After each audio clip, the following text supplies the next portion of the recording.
عرب کے ہاں ایک دستور اور ایک اصول تھا کہ وہ اپنی زبان کی بڑی حفاظت کیا کرتے تھے۔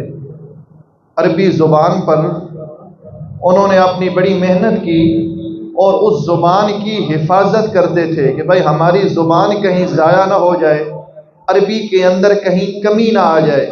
اور کتابوں میں لکھا ہے کہ اگر جسے عربی زبان پہ مہارت نہ ہوتی تو اسے سردار نہیں سمجھا جاتا تھا کہ یہ سردار نہیں ہے، اس لیے کہ اسے عربی زبان پر مہارت نہیں ہے۔ تو ان کا ایک اصول اور دستور تھا کہ اپنی زبان کو بچانے کے لیے وہ اپنے چھوٹے بچوں کو باہر کے علاقوں میں بھیج دیا کرتے تھے کہ وہاں ایک تو گاؤں کی آب و ہوا بھی صاف ہوتی ہے دیہاتوں کی، اور وہاں زبان بھی خالص ملتی ہے۔ شہروں میں چونکہ اس قسم کی چیزیں نہیں ہوتی، پھر مکہ المکرمہ پوری دنیا سے لوگ آتے تھے، بیت اللہ موجود ہے تو اس بیت اللہ کی زیارت، عمرہ اور حج کرنے کے لیے پوری دنیا سے لوگ آتے۔ تو پھر وہاں چونکہ ہر قسم کا بندہ ہوتا تو اس کی اپنی اپنی زبان ہوتی، کوئی فارس سے آیا ہے اس کی اپنی زبان ہے، روم سے آیا ہے اس کی اپنی زبان ہے، تو بہت ساری زبانیں مکہ کے اندر جمع ہو جاتی۔ تو عرب اس کا بھی خیال رکھتے تھے کہ بھائی ہر قسم کی زبان ہمارے ہاں شامل ہے، ایسا نہ ہو کہ ہمارا بچہ ان کی زبانیں سن کر اپنی زبان کی اصلیت کو کھو بیٹھے اور اپنی اصلی زبان بھول جائے۔ تو وہ اس ڈر سے بھی اپنے بچوں کو باہر کی دنیا میں بھیج دے کہ بھائی مکے سے باہر جہاں اور کوئی نہ ہو، صرف اور صرف خالص عربی زبان پائی جائے۔ تو اس لیے وہ اپنے بچوں کو دائیوں کے حوالے کر دیا کرتے تھے کہ بھائی کوئی کہاں طائف سے آ رہا ہے تو کوئی اسی طرح اور جگہ سے آ رہا ہے، وہ اپنے چھوٹے بچوں کو دائیوں کے حوالے کر دیتے۔ دائیاں دودھ پلاتی، مدت رضاعت 2 سال ہے، 2 سال کے بعد وہ اپنے بچے واپس لے آتی۔ چونکہ عرب کے اندر مٹی کے اندر یہ خاصیت ہے کہ وہاں بچہ بڑا جلدی بڑا ہوتا ہے، تو 2 سال کے اندر وہ اپنی پوری جو ابتدائی چیزیں اس کی ہوتی تھیں وہ اپنی مکمل سیکھ جاتا۔ خاص موسم کے اندر دائیاں آیا کرتی، توجہ رکھنا، خاص موسموں کے اندر مکہ میں دائیاں آیا کرتی اور آ کر وہ اپنے بچے اٹھا لیتی، اور بچے اٹھانے کے بعد جس سے جو بچہ مناسب لگتا کہ بھائی مجھے اس سے اجرت ملے گی، اس کے والد مجھے پیسے دیں گے، اس کا دادا مجھے پیسے دے گا، تو وہ اپنے معصوم بچے اپنے اپنے حصے میں اللہ نے جس کو جو کچھ دینا ہوتا وہ اپنے بچے اٹھا کے لے جاتی۔ موسم آ گیا، حضور پیدا ہوئے، جب حضور پیدا ہوئے تو اب وہی موسم آیا کہ جس میں دائیاں آیا کرتی اور اپنے بچے اٹھا کے لے جاتی۔ علماء نے لکھا ہے اس سال طائف بنی سعد، یہ طائف کے اندر ہے بنی سعد، یہ بنی حوازن کا ایک قبیلہ تھا، شاخ تھی، اور بڑی فصیح اور بلیغ شاخ تھی۔ ان کی زبان اور ان کی فصاحت اور بلاغت کا اندازہ آپ اس سے لگائیں کہ ایک دفعہ حضرت ابو بکر رضی اللہ تعالی عنہ نے آپ علیہ الصلوۃ والسلام کو فرمایا کہ یا رسول اللہ، میں آپ کو دیکھتا ہوں آپ کی زبان بڑی فصیح اور بلیغ ہے اور اللہ نے آپ کو عربی کے اندر بڑی مہارت عطا کی ہے، تو آپ نے فرمایا میں فصاحت اور بلاغت کیوں نہ رکھوں، ایک تو میں قریش کا فرزند ہوں اور دوسرا میں نے بنی سعد کے قبیلے میں پرورش پائی ہے۔ تو بنی سعد کے قبیلے کو فصاحت اور بلاغت کے اندر ایک بڑا اسے اعزاز حاصل تھا۔ تو 10 دائیاں اس سال مکہ مکرمہ میں آئیں۔ کتنی دائیاں؟ صرف بنی سعد کی دائیاں، اور تو علماء نے لکھا ہے 150 تھی، کوئی کہتا ہے 200 دائیاں تھیں۔ یہ جو حضور جس قبیلے میں گئے ہیں نا، حلیمہ سعدیہ کے قبیلے میں، اس کی 10 دائیاں مکہ مکرمہ آئیں۔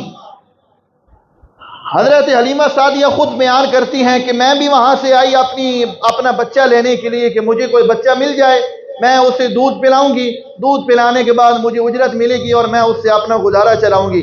علماء نے لکھا ہے اس سال بڑا قحط، بڑی خشک سالی اور بڑی غربت تھی، ہر طرف غربت ہی غربت ہے، بارش ہو نہیں رہی، سارے بڑے پریشان ہیں۔ حلیمہ سعدیہ بھی کہتی ہیں کہ میں بھی اسی امید سے تھی کہ آسمانوں سے رحمت آئے گی اور ہمارا گزارا چلے گا، لیکن مشیت نے کہا حلیمہ اس سال رحمت آسمانوں سے نہیں، اس سال تیری رحمت مکے کی دھرتی سے آئے گی، آسمانوں سے نہیں مکے سے تیری رحمت آئے گی۔ تو حلیمہ کہتی ہیں میں بھی آ گئی، دائیاں اور بھی ہمارے ساتھ تھیں۔ بعض کتابوں میں ہے کہ ہم نے تو یوں ہی سنا ہے نا کہ ایک اونٹنی تھی حضرت حلیمہ کی بڑی لاغر اور کمزور، لیکن ضیاء النبی کے اندر پیر کرم شاہ الازہری رحمہ اللہ نے لکھا ہے کہ حلیمہ کے ساتھ ایک سبز رنگ کی گدی تھی، سبز رنگ کی ایک گدی، اور ایک ساتھ اونٹنی تھی بڑی لاغر کمزور، اور وہ گدی بڑی سست رفتار تھی۔ کئی جگہ پر قافلے والوں نے حلیمہ سعدیہ کو شکایت کی کہ یار تم کس گدی پہ آ رہی ہے، ہمارا سارا سفر بھی خراب کر رہی ہے، تیری وجہ سے ہمیں جگہ جگہ رکنا پڑتا ہے اور ہم تیری وجہ سے بڑی پریشان ہیں۔ اتنی کمزور ڈاچی اور اتنی کمزور وہ اونٹنی یا گدی تھی، لیکن اب مجبوری تھی، کیا کرتے؟ حضرت حلیمہ فرماتی ہیں میں پیچھے رہ گئی، میری دائیاں اور جو ساتھ تھیں وہ ساری آگے نکل گئیں۔ انہوں نے آ کر مکے میں امیروں کے بچے اٹھا لیے۔ سمجھ آ رہی ہے بات؟ امیروں کے بچے ان دائیوں نے آ کر اٹھا لیے۔ میں چونکہ اپنی ڈاچی پر تھی، میری ڈاچی بڑی کمزور تھی، میں پیچھے تھی، میں آخر میں مکہ پہنچی، ساری دائیوں نے آ کر بچے اٹھا لیے، میں آخر میں مکہ میں پہنچی۔ جب میں نے دیکھا میرے لیے کوئی بچہ باقی نہیں رہا، سارے بچے ان دائیوں نے اٹھا لیے۔ میرے رب نے کہا اے حلیمہ پریشان ہونے کی ضرورت نہیں ہے، تو آخر میں آئی ہے آخری لے کے چلی جا، آخر میں آئی ہے آخری لے کے چلی جا۔ اوروں کے حصے میں نے امیروں کے بچے رکھے ہیں، اوروں کے حصے میں نے جاگیرداروں کے بچے رکھے ہیں، اے حلیمہ تیرے حصے میں نے کوئی بچہ نہیں رکھا، میں نے ساری کائنات کا سردار رکھا ہے، ذرا صبر تو کرنا۔ حضرت حلیمہ فرماتی ہیں میری عبد المطلب سے ملاقات ہو گئی۔ عبد المطلب کہنے لگے اے تیرا نام کیا ہے اور تو کہاں سے آئی ہے؟ حضرت حلیمہ فرمانے لگی میں بنی سعد سے آئی ہوں، حلیمہ میرا نام ہے۔ حضرت عبد المطلب کہنے لگے یہ تو بڑا کمال ہو گیا، علم بھی جمع ہو گیا اور سعد بھی جمع ہو گیا، اسے بختی کہتے ہیں، خوش بختی کہتے ہیں۔ حضرت عبد المطلب کہنے لگے میرے ہاں پوتا پیدا ہوا ہے اور کیا تو اسے دودھ پلائے گی؟ حضرت حلیمہ فرمانے لگی میں اپنے خاوند سے مشورہ کر کے آؤں گی، میں اپنے خاوند حضرت حارث سے پوچھوں گی۔ حضرت عبد المطلب کہنے لگے جا ذرا خاوند سے پوچھ کے آ، میں تیرا انتظار کر رہا ہوں۔ حضرت حلیمہ فرماتی ہیں میں اپنے خاوند کے پاس آ گئی، میں نے کہا امیروں کے بچے تو نہیں بچے، سارے بچے اور دائیاں لے گئی، ایک ہی یتیم بچا ہے، اگر اجازت ہو تو میں اسی یتیم کو لے لیتی ہوں۔ میرے رب نے کہا اے حلیمہ تیرے نصیب جاگنے والے ہیں، اور دائیوں نے بچے لیے ہیں، انہیں اجرتیں 2 سال کے بعد ملے گی، توجہ رکھنا، اور دائیوں نے بچے اٹھا لیے، انہیں اجرتیں 2 سال کے بعد ملے گی۔ آج تو یتیم کو اٹھا تجھے میں نقد و نقد اجرت عطا کر دوں گا۔ انہیں اجرت لیٹ ملے گی، انہیں تو اجرتیں 2 سال کے بعد ملے گی، اس یتیم کو اٹھا پھر دیکھ میں کیا کرتا ہوں۔ حضرت حارث کہنے لگے اللہ نے میرے دل میں یہ بات ڈال دی کہ اے حلیمہ دیر نہ کر، جا اس یتیم کو اٹھا لے۔ حضرت حلیمہ کہتی ہیں میں بھاگتی ہوئی آئی، عبد المطلب میرا انتظار کر رہے تھے، میں نے کہا میں آپ کے پوتے کو دودھ پلانے کے لیے تیار ہوں۔ خواجہ عبد المطلب کہنے لگے چل میرے ساتھ میں تجھے اس کے گھر لے جاؤں۔ حضرت حلیمہ فرماتی ہیں میں آ گئی، حضرت آمنہ کے گھر میں آ گئی، میں اس گھر میں آ گئی جس گھر میں کائنات کا دولہا آرام کر رہا ہے، میں اس گھر میں آ گئی جس گھر میں نبیوں کا سردار آرام کر رہا ہے، میں اس گھر کے اندر آ گئی جس گھر کو آسمان بھی رشک کی نگاہوں سے دیکھتا ہے، میں اس گھر کے اندر آ گئی جس گھر میں جبریل نے پہرے دینے ہیں، میں آ گئی. حضرت آمنہ سے ملاقات ہوئی, توجہ رکھنا, حضرت آمنہ سے ملاقات ہوئی, حضرت آمنہ سے میں ملی. اب مجھے حضرت آمنہ اس کمرے کے اندر لے گئی جس کمرے کے اندر محمد آرام کر رہا ہے. تھوڑا سا اوپر پہو سبحان اللہ بلند آواز سے کہہ دیں. اتنا مجمع بیٹھا ہے ماشاءاللہ, ذرا بولتے رہا کرے. سیرت کے جلسے پر جمعہ ہے, سیرت کا موضوع ہے. میں اس کمرے میں آ گئی جس کمرے میں میرا بیٹا آرام کر رہا ہے. حضرت حلیمہ کہتی ہیں, توجہ رکھنا, میں نے دیکھا کہ محمد ایک سفید چادر کے اندر لپٹے ہوئے ہیں. کیسا منظر ہوگا یوسف صاحب, تسی تو برو, کیسا منظر ہوگا کہ میرا نبی سفید کپڑے کے اندر, سفید اونی لباس کے اندر میرے محبوب لپٹے ہوئے ہیں.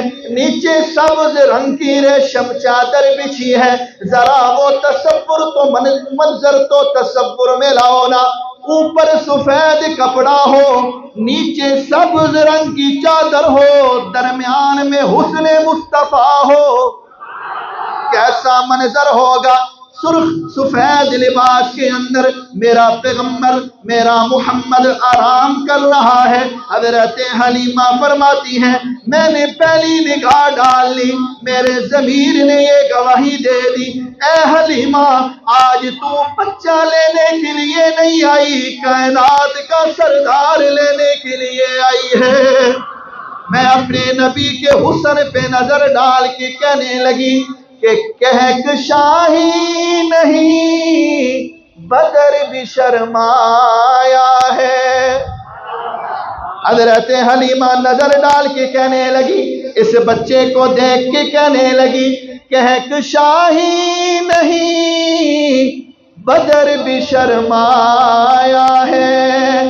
کہکشاہی نہیں بدر بھی شرمایا ہے.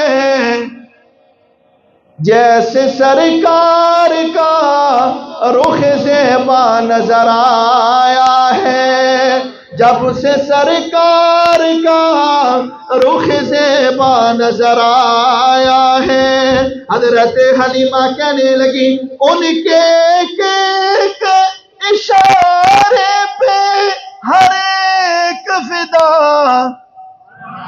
ان کے ایک اشارے پہ ہر ایک فدا. دیکھیے چاند بھی قدموں میں اتر آیا ہے, دیکھیے چاند بھی قدموں میں اتر آیا ہے. حضرت حلیمہ فرمانے لگی, میں نے اپنے بیٹے کو دیکھا, پہلی نظر دیکھنے کے بعد میں اپنے بیٹے پہ دل دے بیٹھی. میں نے کہا میرے نصیب جاگ اٹھے ہیں, میری ہمت نہیں ہوئی میں اپنے بیٹے کو جگا دوں, میرے نبی آرام کر رہے ہیں. حضرت حلیمہ نے کہا ہوگا, ساری کائنات کے مقدر جگانے والے ذرا خود بھی جاگنا. ساری کائنات کے مقدر جگانے والے ذرا خود بھی آنکھیں کھول. حضرت حلیمہ فرماتی ہیں, میں حضور کے قریب ہو گئی. نہیں, میں اپنے لفظوں میں کہتا ہوں, میں حضور کے قریب نہیں, میں حسن کے قریب ہوئی, میں حسن کے قریب ہو گئی. میں نے حضور کے سینے پہ ہاتھ رکھا. حضرت حلیمہ کے الفاظ ہیں, چھوٹے بچوں کی سانسوں کی آوازیں آیا کرتی ہیں, جب چھوٹا بچہ سانس لیتا ہے اس کی آواز آتی ہے. حضرت حلیمہ کہتی ہیں, اور بچے سانس لے تو سانسوں کی آوازیں آتی ہیں. میرا بیٹا سانس لے رہا تھا تو خوشبوؤں کی لہریں آ رہی تھی. حضور سانس لے رہے تھے, میرے نبی کے سانس سے خوشبوئیں آ رہی تھیں. اللہ اکبر. حضور کے بدن سے نہیں, حضور کے لعاب سے نہیں, حضور کے ہاتھوں سے نہیں, میرے نبی کے سانسوں میں میرے رب نے خوشبوئیں رکھ دی ہیں. وہ سانس لیتا ہے دھرتی کو سکون مل جاتا ہے. حضرت حلیمہ فرماتی ہیں, میں نے دیکھا اپنے بیٹے کو جیسے میں نے یوں حضور کے سینے پہ ہاتھ رکھا، حضور نے آنکھیں کھولی. ذرا وہ تصور، وہ منظر لے کے آئے اپنے سامنے. اب بھی جنہوں نے وہاں مکہ مکرمہ کی زیارت کی ہے تو صفا مروہ کی جہاں صحیح ہے اس کے بالکل پچھلی طرف حضور کا مکان اب بھی موجود ہے. مولد النبی، جہاں حضور پیدا ہوئے تھے، اس طرح مکان کو سامنے منظر میں لاؤ اور پھر یہ منظر سنو کہ میں نے اپنے نبی کو یوں ہاتھ رکھا، میرے نبی نے آنکھیں کھولی اور حضور مسکرائے. نبوت مسکرائے. چھوٹا بچہ مسکرائے تو ویسے بھی بڑا پیارا لگتا ہے، اور پھر جب میرا نبی مسکرایا ہوگا اور حضور نے جب مسکراہٹ بکھیری ہوگی کیا منظر بنا ہوگا. حضرت حلیمہ فرماتی ہے مسکرائے، اور صرف مسکرائے نہیں، میں اپنے لفظوں کا ذمہ دار ہوں. حضرت حلیمہ فرماتی ہیں یہ جو دو آنکھیں ہیں نا، اس کے درمیان والی جو جگہ ہے، یہ والی دو آنکھوں کے درمیان، صحیح درمیان پیشانی میں نے دیکھا کہ ایک نور نکل رہا ہے. یہ باتیں اگر نبوت ملنے کے بعد کی ہونا پھر بھی بہت بڑی چیز ہے کہ اللہ نے اتنا نوازا ہے. لیکن ابھی تو پہلے دن کی پیدائش ہے، دوسرا دن ہے، تیسرا دن ہے، بالکل معصوم بچہ ہے، لیکن رب نے بتا دیا کہ جس نے آتے ہی جس سے روشنیاں نکل رہی ہیں اس نے پوری کائنات کو روشن کر کے رکھنا ہے. میں نے پہلے دن محمد کی جبین سے روشنی نکال کر بتا دیا کہ یہ روشنی آسمانوں کی طرف جا رہی ہے. ایک وقت آئے گا یہ روشنی ابو بکر پہ پڑے گی، یہ روشنی عمر پہ پڑے گی، اللہ پوری کائنات کو روشن کرے گا. حضرت حلیمہ نے اٹھا لیا، حضور کو اٹھایا. حضرت حلیمہ فرماتی ہیں میں نے اٹھایا، میں اپنے گھر لے آئی. وہ رات حضرت حلیمہ نے مکہ میں گزاری. جب حضور کو انہوں نے اٹھایا وہ رات کہاں گزاری؟ مکہ مکرمہ کے اندر گزاری. فرماتی ہیں میں اپنے بچے کو لے آئی. اس سے پہلے ہماری راتیں بڑی غربت کے اندر گزرا کرتی تھی، ہمیں بھوک سے مارے نیند ہی نہیں آیا کرتی تھی. میرا بیٹا بھی بھوک کی وجہ سے ساری رات روتا رہتا. میری پستانوں کے اندر دودھ نہیں، میری بکری کے اندر دودھ نہیں. لیکن جب سے یہ بچہ اٹھا لیا، جب سے ہم نے محمد کو اٹھا لیا، اللہ نے میری چھاتیاں بھی دودھ سے بھر دی ہیں، میری اونٹنی بھی دودھ سے بھر گئی. وہ رات بڑے عرصے کے بعد ہم نے وہ رات بڑے سکون سے گزاری ہے. ارے وہ رات سکون سے کیوں نہ گزرتی جس گھر کے اندر، جس صحن کے اندر مصطفیٰ موجود ہو وہاں سکون کیوں نہ ہو. جہاں میرا نبی آرام کر رہا ہے وہاں سکون کیوں نہ ہو. حضرت حلیمہ کہتی ہیں میرا وہ بیٹا عبداللہ اس سے پہلے پوری رات رو کر گزارا کرتا تھا، آج اس نے بھی سو کر گزاری ہے اور بڑی میٹھی نیند وہ سویا ہے. ہم جب رات کی وہ نیند گزار چکے، صبح اٹھے، میرا شوہر مجھے کہنے لگا اے حلیمہ لقد اخذنا نسمتن مبارکتن، یہ بیٹا تو بڑا مبارک بیٹا ہے، یہ بیٹا تو بڑی عظمت والا بیٹا ہے. جب سے یہ ہمارے گھر کے اندر آیا ہے اللہ نے ہماری تو حالت ہی تبدیل کر دی ہے. حضرت حلیمہ بڑی خوش ہیں، حضرت حارث بھی بڑے خوش ہیں. اگلا دن آ گیا، اب بنی سعد کی طرف قافلہ واپس جانے لگا. ساری دہائیاں اکٹھی ہو گئی، واپس چلنے لگی. حضرت حلیمہ بھی کہتی ہیں میں واپس ہونے لگی، لیکن کیسا منظر ہوگا، اور دائیوں نے بچے اٹھائے ہوئے ہیں، حلیمہ نے نبیوں کا سردار اٹھایا ہوا ہے. حضرت حلیمہ کہتی ہیں میں واپس ہونے لگی، میں نے اپنے بچے کو اونٹنی پر بٹھایا. وہ اونٹنی جو وہاں سے آتی ہوئی بڑی لاغر اور کمزور تھی، اس کے اندر چلنے کی طاقت نہیں ہے، اس کے اندر دوڑنے کی ہمت نہیں تھی. لیکن واپسی پر ساری اونٹنیاں پیچھے رہ گئی، میری اونٹنی ساری اونٹنیوں سے آگے چلی گئی. میری اونٹنی کو دیکھ کے دائیاں کہنے لگی اے حلیمہ کیا تو نے یہ اونٹنی تبدیل کر لی ہے؟ تیری یہ تو اونٹنی نہیں لگتی، یہ اونٹنی کون سی اونٹنی ہے؟ حضرت حلیمہ کہنے لگی سواری نہیں بدلی، سوار بدل لیا ہے. سواری نہیں بدلی، میں نے سوار بدل لیا ہے۔ حضرت حلیمہ واپس ہونے لگی، فرماتی ہیں میں جس راستے سے گزرتی تھی وہیں سے خوشبوئیں جاری ہونا شروع ہو گئیں، اور کستوری جس محلے سے گزرتی ہوں وہ محلہ خوشبودار، جس گھر سے گزرتی ہوں وہ گھر خوشبودار۔ اور سیرت حلبیہ کے اندر ایک روایت موجود ہے، اور اگر وہ روایت سن کے مزہ آئے تو پھر پورا جملہ مجھے ایک مرتبہ، پورا مجمع مجھے ایک مرتبہ سبحان اللہ کی آواز سنائے گا۔ سیرت حلبیہ والا لکھتا ہے جب مکہ سے حضور نکلنے لگے تو جس اونٹنی پر سوار تھے نا، توجہ رکھنا، جس اونٹنی پر حضور سوار تھے، اللہ اکبر، اس اونٹنی نے بیت اللہ کی طرف منہ کر لیا، حضور اوپر سوار تھے اور اس نے بیت اللہ کی طرف منہ کر کے 3 مرتبہ بیت اللہ کو سجدہ کیا ہے، 3 مرتبہ بیت اللہ کو سجدہ کیا ہے۔ میرا نبی جن اونٹنیوں پر سوار ہو جائے اللہ ان اونٹنیوں کو بھی توحید کا نشہ پلا دیتا ہے، ان اونٹنیوں کو بھی پتہ۔ اور یہ سجدہ کس کا تھا؟ اس نے تو کوئی نماز نہیں پڑھنی ہوتی، اونٹنیاں نمازیں پڑھتی ہیں جی، بولیے، اس نے تو کوئی نماز نہیں پڑھنی ہوتی، پھر سجدہ کس بات کا کیا؟ وہ تو عبادت ہی نہیں کرتی۔ اس نے سجدہ کیا، یا اللہ تیرا شکر ہے تو نے میری کمر پہ مصطفیٰ کو سوار کیا ہے، وہ شکرانے کے سجدہ اس نے کیا، 3 سجدے اس نے شکرانے کے بیت اللہ کو کیے۔ حلیمہ کہتی ہیں میں حضور کو واپس لے کے آنے لگی، ایک دن میں حضور کو لے کے بیٹھی ہوں، ایک بکریوں کا ریوڑ گزرا، اور ایک بکری ریوڑ گزر رہا تھا، ایک بکری آئی اور اس نے میرے بیٹے محمد کی پیشانی کا بوسہ لیا اور اسے حضور کو سجدہ کیا، اور سجدہ کرنے کے بعد وہ پھر اپنی بکریوں کے ریوڑ میں جا کے شامل ہو گئی۔ تو میں سمجھ گئی یہ بچہ کوئی معمولی بچہ نہیں ہے، یہ کائنات کا سردار ہے اور یہ کائنات کی عظمتیں لے کے پیدا ہوا ہے۔ اگلی بات فرماتی ہے وہ زمانہ بڑا قید سالی کا تھا، جہاں بنی سعد کی اور بکریاں گھاس چرنے کے لیے جاتی نا، میری بکریاں بھی وہاں جاتی، لیکن جب شام کو بکریاں واپس لوٹتی تو اور بکریاں بھوکی ہوتی، میری بکری کا پیٹ بھرا ہوا ہوتا۔ ذرا بلند آواز سے بولیے سبحان اللہ، میری بکری کا پیٹ بھرا ہوا ہوتا۔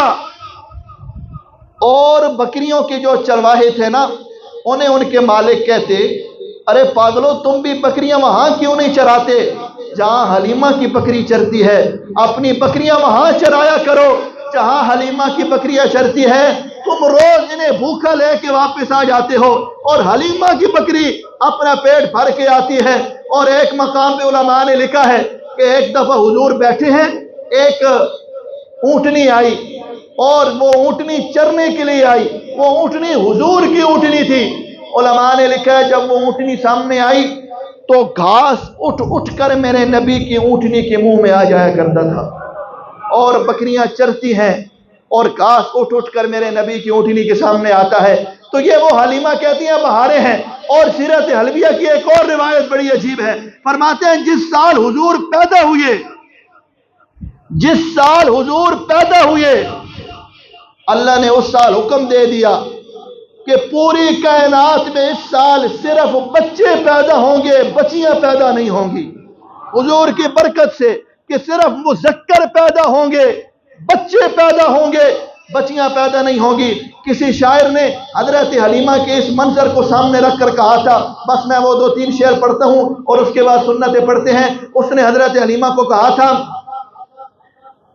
مصطفیٰ دی زیارت تکیتی ہو سی، تیری اکھیاں عبادت تکیتی ہو سی، واہ حلیمہ تیرے تے کرم ہو گئے، تیرا ہر دکھ تے غم اج ختم ہو گئے، تینو ملیا اے سب صدقہ سرکار دا، سونے مدنی مٹھنا کمن ٹھار دا، رب دے سونے سجن مٹھنے دلدار دا، جیڑا ہادی ہے امت گناہ کار دا، کیڈا لٹیا خزانہ خدا پاک دا لے کے چولی دے وچ سائیں لولاک دا اتنی قسمت عنایت تکیتی ہو سی آرزواں محبت تکیتی ہو سی کتنا منظر تلاوت دا پیارا ہو سی چہرہ مصطفیٰ دا سپارہ ہو سی دا آکے حلیمہ میں چاہی ویندیاں آکے حلیمہ میں قسمت جگائی ویندیاں ساری دھرتی دا چانن میں چاہی ویندیاں آکے دائی میں قسمت جگائی ویندیاں ساری دھرتی دا چانن میں چاہی ویندیاں ڈاچی تے جد شاہ سوار آ گیا